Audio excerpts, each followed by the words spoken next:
So this is some interesting news, and also I would think pretty bad news for Microsoft in terms of Gears of War 5. So interestingly enough, and this is the UK numbers that officially came in, 23,000 sales for Gears 5 in the UK over the weekend or whatever, which is the lowest ever for Gears of War. Now think about this. Gears of War 1 in the UK, 100k. Gears 2, 220k. Gears 3, 323,000. Even Gears Judgment was 80,000. Gears Ultimate Edition was 40,000. Gears 4 was 92,000. Gears 5 is 23,000. That is pretty terrible if you think about it. Now I know that the damage control in you, if you're a damage control type, would say, well, you know what, Gears 5, well, Game Pass, that's the Game Pass effect. Well, here's the thing. Aaron Greenberg came out and announced that Gears of War 5, quote-unquote, breaks records as the biggest launch for any Xbox Game Studios game this generation. But think about the Xbox Game Studios games of this generation.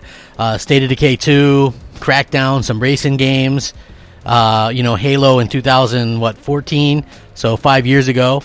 There hasn't been a whole lot. Remember, we haven't had a new AAA IP announced since 2015. So the fact that this game is in there and Game Pass and the way they sort of word it, thanks to the incredible support from our fans, Gears 5 kicked off the holiday season strong, attracting over 3 million players in its opening weekend and setting new records for Xbox Game Pass with the biggest launch week of any Xbox Game Studios title this generation. So I think they're saying that the biggest launch week in Game Pass of the generation, which isn't, Game Pass is only like 2 years old. So they go, and I'll link this. So it says the first week debut of Gears of War 4 and Gears of War 5, the most played Xbox Game Studio titles in its first week since 2012's Halo 4. First week performance includes the 4-day early access period beginning Friday, September 6th, which was exclusive to Gears 5 Ultimate Edition and Game Pass Ultimate owners.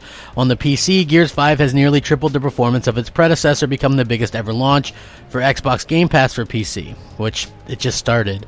And Xbox Game Studios' best ever debut on Steam, which the game's max number of players concurrently was just over 10,000. So that's not doing exactly great. I'm not saying that it's all bad, but this is what I'm saying. So let's just, for the sake of saying it, let's just pretend that there's 40 million Xbox Ones in the world. And let's say that there's 100 million people with a PC that could have had access to this game. They basically gave this game away for free for $1. Okay? $1. And they've been doing this promotion for a while. And you couldn't attract more than 3 million people. And think about this as well. People like me, I game share. So myself and my brother are both playing Gears of War on the same copy. It's not like he had to get a copy as well. He didn't even have to pay the extra $1. The other thing I would say is this game probably cost $150 million to make and market, and 3 million people played it. And 23,000 people bought it in the UK. And I can't imagine that this game is going to do well in the NPD. And I know people go, oh, well, that's what Microsoft wants. Here's the problem with what's going on here.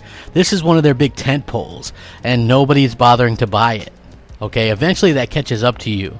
They're basically cannibalizing their own sales. They're saying, we're a console maker and a software maker, but don't buy our consoles and don't buy our software. Instead, pay for our subscription service. And I got to tell you, you could have 10 million subscription people on Game Pass, and they could have all paid $1 to play Gears. That's $10 million. Okay, like I said, Gears was probably 100 million to 150 million to make. Now imagine had they sold 10 million copies at $60 a piece, you might see something a little bit differently. This is not going to end well. This is not exactly what Microsoft needed. And as a Gears of War fan, it's very disappointing to see that this happened. So, man, this is really bad. Lowest ever. I can't believe it, man. I would never thought the day that we'd see Gears Judgment sell better than Gears of War 5. Just sad to see Microsoft kind of fall so low. Let me know what you guys think. Sound off, rate, comment, subscribe. Thank you so much for watching. Have a great day. Rack 'em up. Crapgamer out.